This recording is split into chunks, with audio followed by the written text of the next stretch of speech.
Well, can you believe it? We're already on Module 18 of Mechanics of Materials Part 1. Today's learning outcomes are to derive the angles to the principal planes where maximum and minimum normal stresses are going to occur, and we're going to define those as principal stresses, and we're going to show that the shear stress is zero on these principal planes. So here's where we left off last time.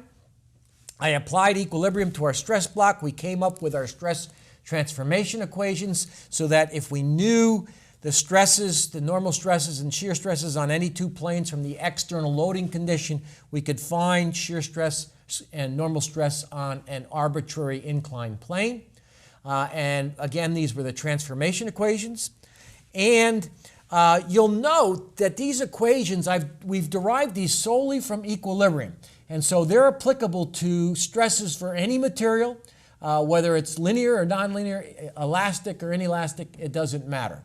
And so since we're talking about stresses, we use the forces on the stress block, but in the future, I'm just going to refer from now on to the stresses themselves. So this is the stress block I'll show in the future.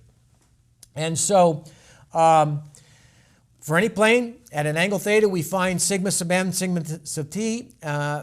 As I mentioned before, I showed some parts and any engineering part, any engineering structure, all structural machine design. We want to know what planes and at what angles the maximum values are for the shear stress and the normal stress, because that's going to tell us where our material is or our structure is likely to fail.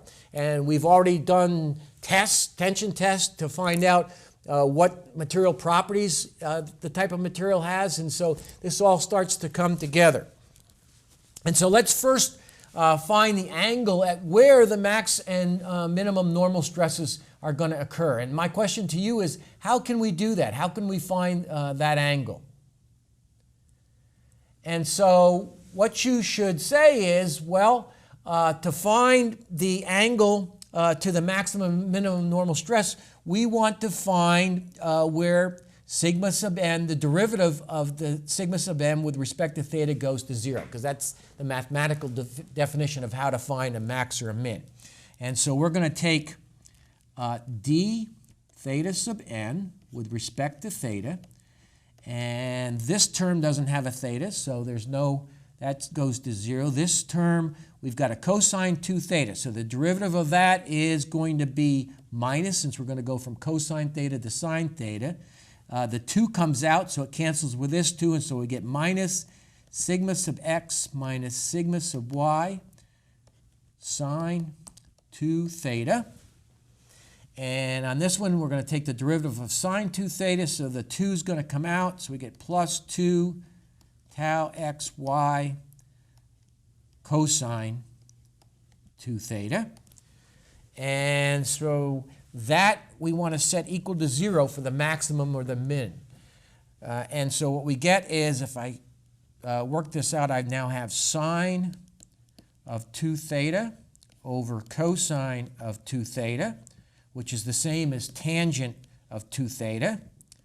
And this is going to be the tangent to the principal plane, so I'm going to label that now as theta sub p, because it's a very special theta. That's equal to, we get 2 tau xy over sigma sub x minus sigma sub y. And so that is the result. That's how we can find the angle to the principal planes.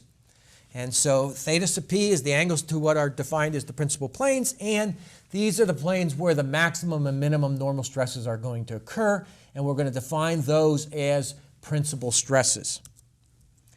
Okay, so here we go with those results. You'll note that for the principal planes, when I took the derivative, this is what I found. If I now compare that with my shear equation, you can see if I divide by 2 here, this cancels and I divide by 2, that means that the value on the right-hand side here of my shear stress equation is equal to 0. So what that means is on the principal planes, a very important note is that the shear stress is 0 on the principal planes. So that completes Module 18, and we'll see you next time.